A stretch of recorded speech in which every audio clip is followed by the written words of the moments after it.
Mommy's in a meeting. Because weight is a big topic, usually in pregnancy. Ready? I actually lost weight. I'm not going to have a kid on somebody else's timeline. I'm glad you are talking about it. Welcome back to Chocolate and Spice, Do Brown Women Talk. I'm Neha, the older, quieter sister. Hey, I'm Nidhi, the younger and the chattier one. Today we're asking a big question. Does age really matter when it comes to becoming a mom? And we are comparing a very different motherhood journeys, support system, awareness, mental prep, physical exhaustion, all the unspoken thing that nobody warned us about. So whether you had a baby young, late, or are still deciding, I think this is a very useful information and a conversation to listen. You are older. I will start with you and ask you, did you always want to become a mom or did it evolve? Oh, I definitely always wanted to become a mom. Um, you know, as an introvert, I had a very colorful inner life. And in my vision, even as a 13 or 14 years old, I remember like I was very sure I was going to have a kid and I was going to make breakfast with the kid and then I was going to go to work. And so all of that was very clear to me. And absolutely no one had to convince me to have a kid. Nobody necessarily encouraged me. And it was a dream come true for me. And I just couldn't wait for it. How about you? We are so different. Like that's what this whole podcast is about, right? I mean, brought up in the same household, same parents, but so different. Like growing up, I never ever dreamt of getting married or having kids. Like I don't have a single recollection where I thought about some wedding planning or some baby names. That was never my thing. Like I always lived in the present, went with the flow. Like even after I got married, I was so happy with how my life was going on with that stage. I was happy with my partner. I was happy with the job I had, my friend circle. I was not even sure, tell you the truth, that I did want to become a mom. But my husband was very sure. He's a couple of years elder to me, and he was very sure that he wanted to become a dad. And he didn't have to do a lot of convincing. Like deep down, I knew I wanted to become a mom, but I was not sure when. And I was so hesitant about any change. But I'm glad I took that decision when I was in my early 30s because I think that I was in a better mental and physical state. So it just helped me become a better mom. Did you feel any pressure culturally or from family internally about having kids? Hard to say what I would have felt because I never gave anybody the chance to push me. I got pregnant right You did it away. like, Yeah, yeah. I guess if I delayed it, like you just talked about your journey, I guess if I delayed it, I would have felt the pressure. And for me, it was the opposite, in fact, because I got pregnant so early on. If there was any pressure, it was completely internal. The way I live is if I know I want something, why not go for it? And so for me, there was no point delaying it because I was just very sure I wanted to be a mom. But I know your story is very different. Again, my story totally different. And yeah, I waited for quite a lot of years after I got married to have a kid. And you know how many fights I had with our mom on the same topic. And she was the one who would not pressure, I don't know if pressure is the right word, but she would ask about it so often that I would get so annoyed about having kids. Like, oh, you already turned 30. When are you going to start trying? When will you start having a kid? And that was driving me crazy. So one fine day, I just told her, you have to stop asking me these questions. So I'm grateful for that she gave me the space. But there were people who would remind me of my ticking, fertility and my age. And, I've been married for so many years and now you have to do something different, the typical thing. And I just paid no heed to it. I just listened and just ignored it. So I really love your mental clarity. And that's what I meant when I said, 24 was so young. And a lot of people are very mature at, very young age. I was not. I simply did not have that mental clarity. So what kind of support did you have? Like I know you were changing diapers before you turned 25. So what kind of support did you have financially, emotionally, and from the community? So tough. It was so tough. I don't think I ever told you because already you were like, I want to be a mom. Not sure. I'm not going to carry you any further. Yeah. And I really doubt I would have done it with as much enthusiasm as I did it if I had known, what was to come. And So the story for me was like, of course, I was very young, but apart from that, I was in a very new country at that time. And just for reference, for those who are listening, I just moved to the United States, knew almost no one, and my introverted nature me meant that I made almost no close friends that I could lean on. I didn't have my family, like I obviously didn't have you or mommy or anyone else that I could really heavily lean on. So it was entirely on myself to figure out, how to manage the situation. And I absolutely did not think ahead. I did not imagine I would have any problems, but boy, was I worried after I got pregnant. Like, I was worried every step of the way, and I had absolutely no one, like no one that I could share this with, because the only person I could share this with, at least in my mind at that time, was mommy, because you were so young, like you were in college or something, you wouldn't have even understood if I tried. And with mommy being so far away in India, I just didn't want to scare her or worry her or anything. So I didn't even know what to ask and what to say. And the more I think about that situation, now it's 20 years have gone by, right? So I can be very objective about my situation. The more I'm like, I'm shocked at how I managed everything with all my inner struggles. So it was like, I wanted to share all of this because it was not easy. Like emotionally for me, the situation I was in, and for my husband as well, it was pretty new situation. And so we were both very new to the whole thing. And we didn't know how to support ourselves whenever we had a question. And so it was very tough, is what I'm trying to say. How about you? Yeah, I mean, that is the difference for me. I, first of all, had you. And since I had it in 30s, I had been in this country, United States, for 7, 8 years. So I was pretty stable. I went to the business school. I had a job here. So I had already built a community, unlike you, where everything was so new for you. So I would have to say that I was more mature. I had your support. I had wonderful friends, co-workers, and one of my close friends told me the concept of doula. Like doula is not really like midwife, but doula provides support prenatal, during the labor, and after having the kid.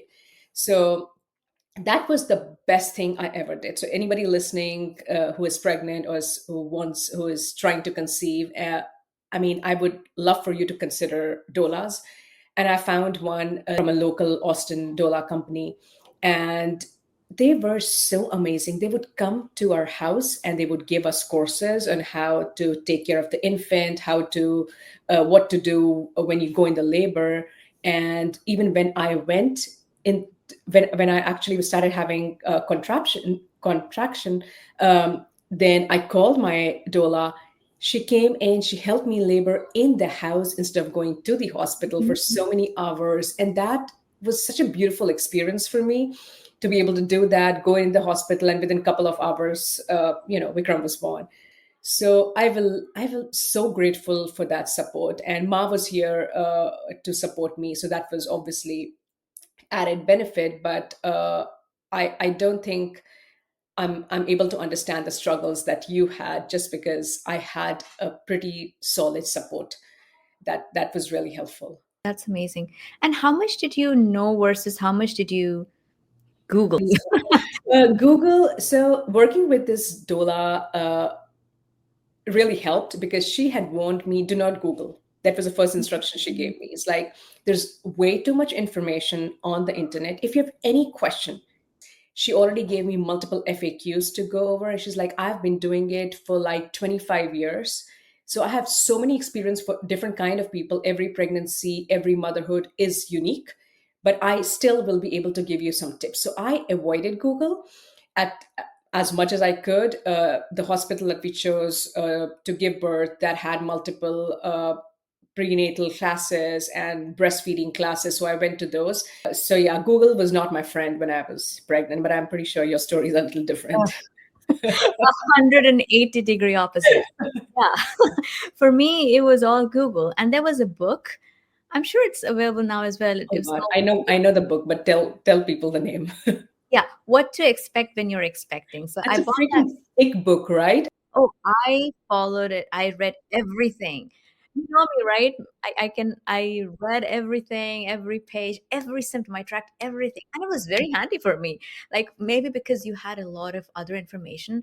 For me, this book was like my Bible at that time. And again, I'm talking 20 years back. I do not have a point of reference of where this book is right now and if it's as relevant. But for whatever that information I got from this book was absolutely critical for me, because otherwise all I had was Google.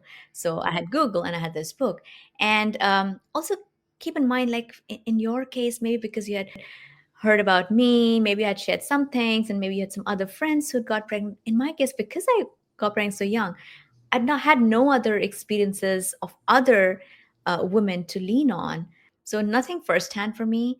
And on top of that, I ended up getting gestational diabetes, right? Which was so scary. It was so scary. Everybody was shocked. The doctor was shocked. Our family was shocked. Just like extended family was shocked. Absolutely nobody in India at that time understood what it was. And so they were scared. And in turn, I was scared. Like it was a, all in all, a very scary situation. Are these things related to age? Do you think like anything is surprising about being a young versus a somewhat older mom?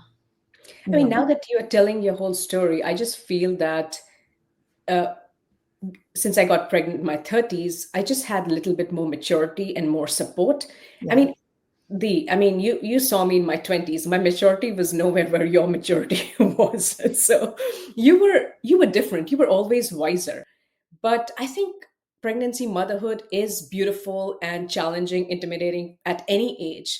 But yeah, what do you think? Age is not necessarily the factor, it is the maturity level. And you only a person knows for themselves if they have reached or not.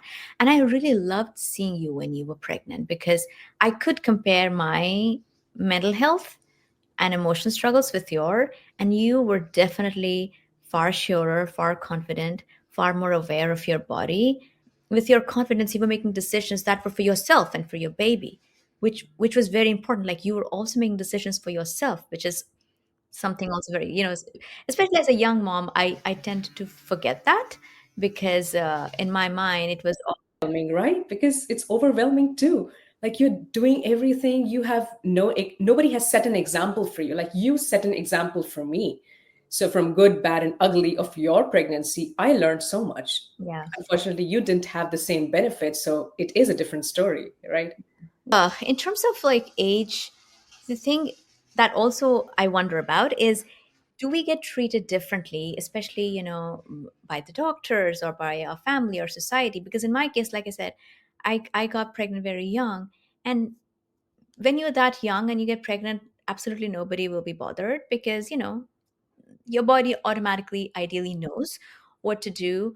Of course. And then I had gestation diabetes, and like I said, everybody was shocked. And that's when everybody started worrying. So in my case, what I really I tend to try to give a positive spin to things. I try to do that. And so for me, the thing that I learned from getting gestation diabetes is to really take care of my diet. I think that was when I realized how sugar and excessive carbs is not really good for your health. Like it was a clear indicator. And I learned food discipline. I really learned food discipline. I was usually okay with eating. So I know that for from the time that I was diagnosed with it to my son was born, and several months after, I did not touch sugar. I did not eat anything that would have sugar in it. And I remember people telling me, hey, just eat one sweet or something, it's not going to matter. But I was like, absolutely not. I am not going to. And just from one day of eating a lot of sugar to another day, not no Your sugar. discipline, oh, it's astonishing, right? It's Yeah, I am astonished at myself as well. Like, like, how did I do it? And it has to be with, you know, especially with motherhood, you yeah, will do it's whatever. not just for you. You might have not been so sincere. Well, maybe I'm wrong, but I'll finish my thought. You might not have been so sincere if it was just a type 2 diabetes for you, but since you were pregnant and now there was a responsibility of a living thing, you Yeah, were so cognizant. And the same with me too. Like, I mean, we both had gestational diabetes, even though it was early 20s, early 30s. So, I yeah, mean, we can just blame the bad genes for it.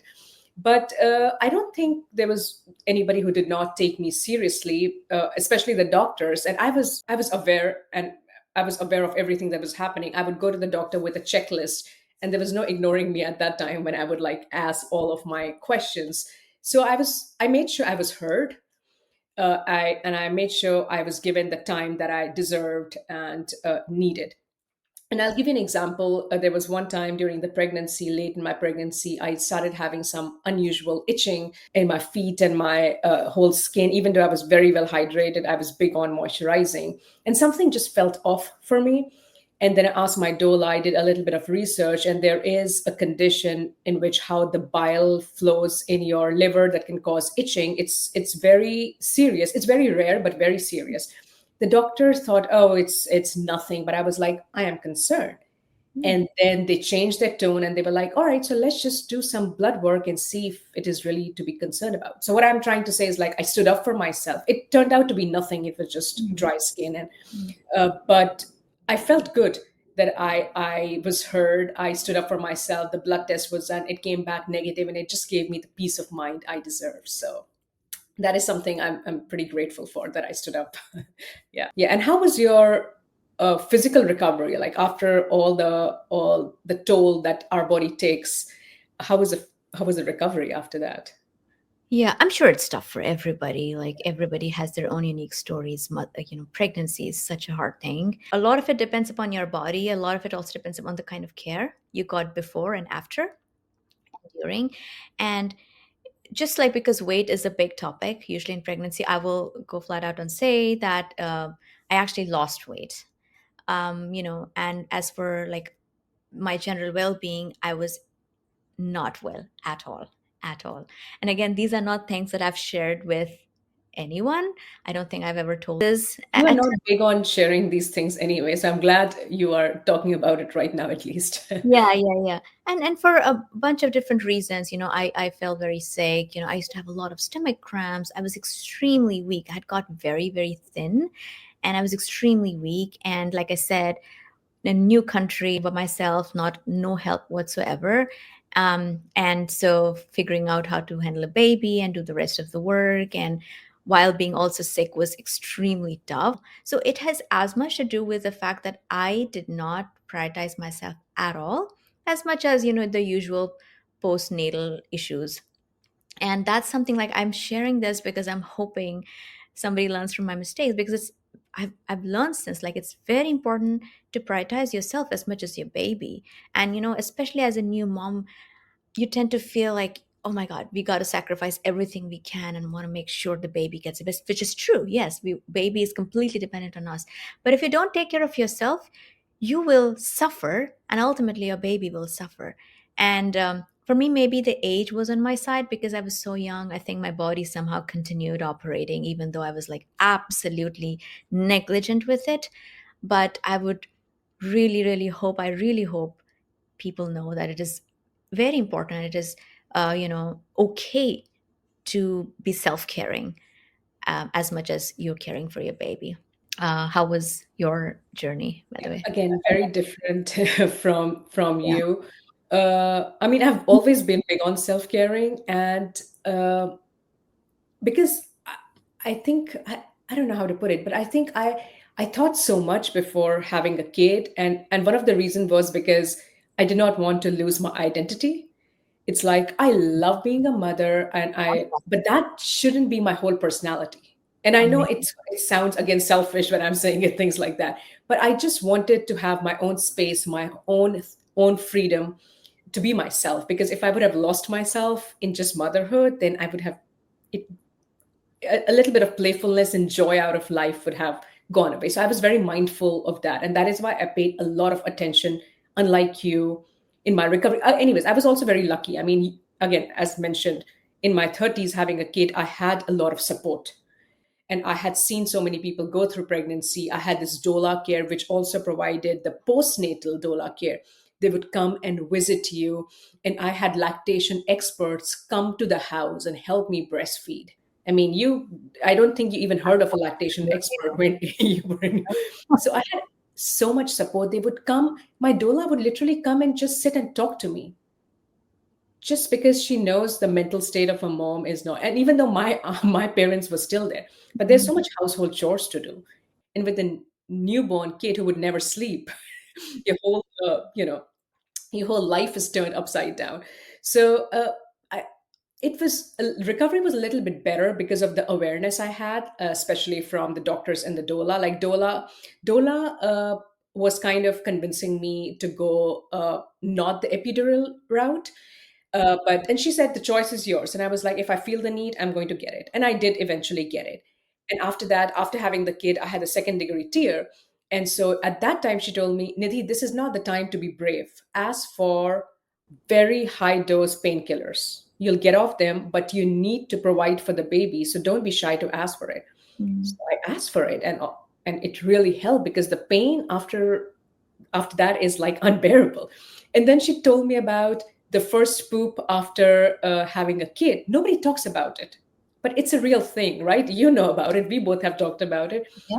She told me about it. It's the awareness part that really helped me. There's nothing that can stop that pain that your body goes through, but the fact that you kind of know what's coming kind of helps you be better prepared. So I would say that all of these things really made a big difference. And I prioritized my sleep, my food, sleep trained the kid. There was no course sleeping and all of that, which was a little bit looked down upon by my parents and my in laws and a lot of people. But I did what I felt was best for me and my family.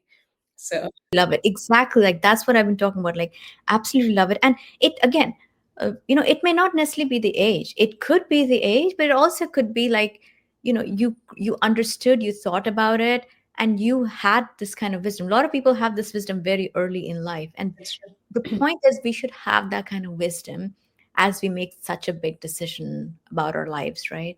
And did you have like, was there any relationship struggle, or not struggle, but how did your relationship handle this shift, massive shift?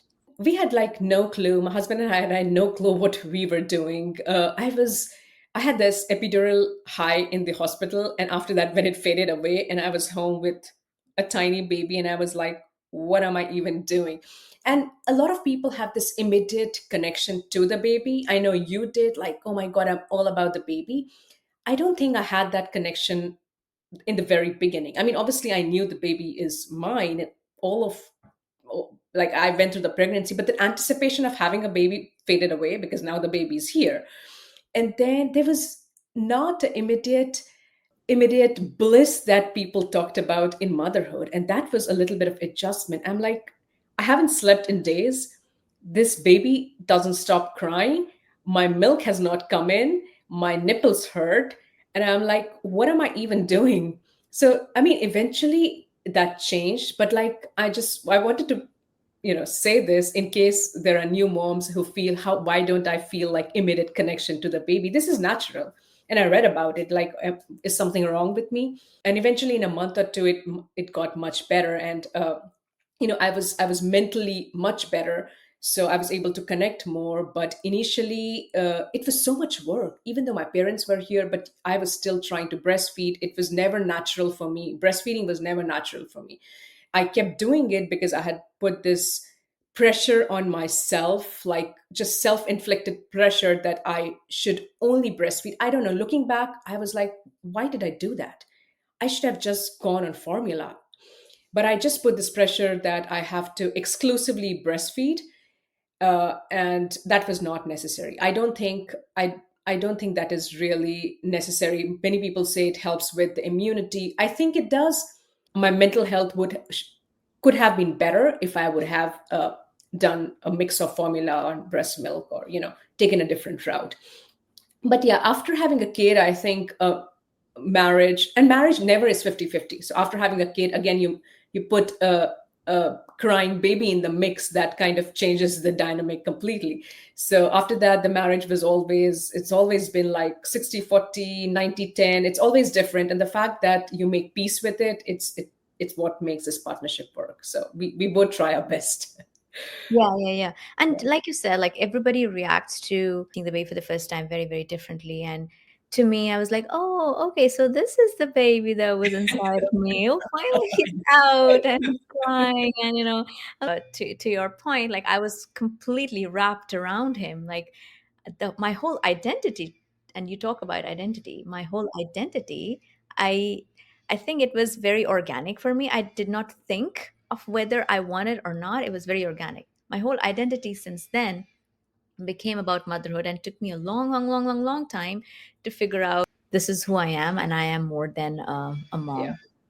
But yeah, wow, amazing, amazingly different journeys that we had. Do you think there's an ideal age to become a mom? That's a very hard question. Yeah, no, no, certainly not. I don't think there is any idle age. Whenever you are ready emotionally, mentally, financially, and the kind of and that kind of readiness looks different for different kind of people. And I would also like to mention that I don't think motherhood is one size fits all. It can look like a different kind of birth for different people, right? I mean, there can be a vaginal birth or C-section, surrogacy, adoption, fostering, step parents, single parents, same sex parents, and parenting pets. So there isn't one definition or a single timeline. What matters most is what makes you feel good and makes you feel complete. I think that is what it is. What do you think? 100%. I couldn't have said it better. There is no ideal age, and there are some people who are ready very early in life, and there are some people who are not ready at the age of 40. And so, only you know you, and you do you is how I have thought about it. And to your point, like, there are so many journeys that are so hard, right? Like, there are cases where people want to have babies and they're not able to, and they try, and it doesn't happen for them, and that's a story in itself. And then there are adoption journeys, like a lot of people go and adopt, and that's a beautiful journey. There is no book and there is no template that will fit. I think we all can talk about our own experiences and help each other. But even if I had told you about each of my problems and each of my experience, I don't think it would have influenced you as much, because your journey was so different and you had to make decisions for yourself. So I think going with the flow and figuring the right thing about your situation is important. And you can only do that if you know yourself really well. So, which is why, to your point, the ideal age is the age where you really know about yourself, you're self aware, and you have the confidence to make the right decisions for your body. Because ultimately, especially if you're going through pregnancy, it is your body. So we should all have the right and the power to be able to make that decision for ourselves. Is that the advice you would give to your younger self? Yeah, the only main advice I would give to myself is don't forget to take care of yourself, Mhm. especially the first few months to a year. A mom's body also has all of those hormones going, and I was very weak all of that time. And so my brain was actually now working as well, because I was very, I used to have a lot of brain fog, and it was a lot of fuzzy details in my head. And so I sometimes wonder, like, if I had taken good care of myself, if I had asked for help, if I had shared my story more. I never shared my story. I never asked for help, not even from my husband. I was determined to do everything by myself, because I'm like, I'm a mom. Of course, I'll be able to do it. And that, I don't know why I had this absolute crazy, crazy thought process, but that took a toll on my body. And again, I think it was just the fact that I was very young that my body handled it. It was not advisable at all. So the key point I would tell myself is, first of all, be self-aware, and second of all, don't be afraid to ask for help, don't be afraid to share. Don't be afraid to say no.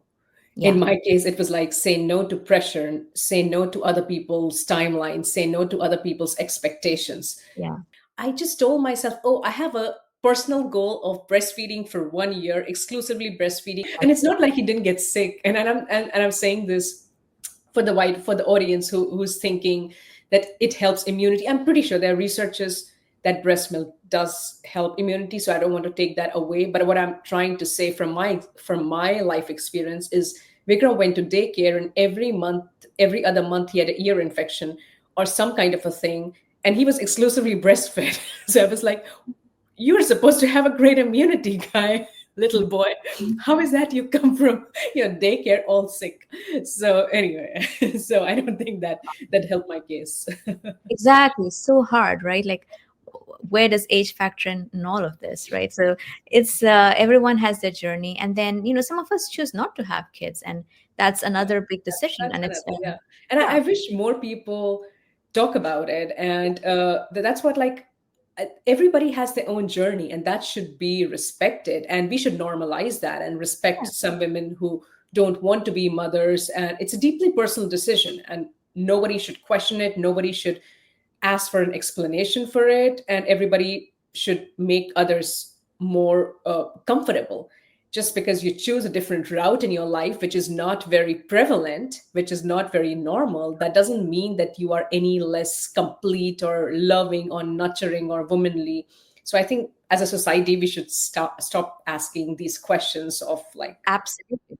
Like for you and me, right? When is the second baby coming? I mean, for me, it's all gone. I mean, this is no possibility. But for the longest time after I had my first baby, maybe another podcast could be like the pressure on the second baby, because I did feel immense pressure to have a second baby.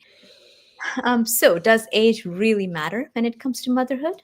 Maybe a little, maybe not, but mostly it really just depends on each of us, right? There's no perfect time, there's no perfect plan, and we find our own way in our own time, and that's totally okay. yeah, totally. And whether you become a mom in your 20s, 30s, 40s, 50s, or not at all, it's Yeah. every path is valid. And whatever that looks like, I hope you are giving yourself and each other more space, more comfort, less pressure, and way more compassion, something we certainly need as a society. 100%. And if you've been listening and thinking about your own motherhood journey, past, present, or future, we'd love to hear from you. Whether you're a new mom, a hopeful one, or not planning to be one at all, your story matters. Exactly.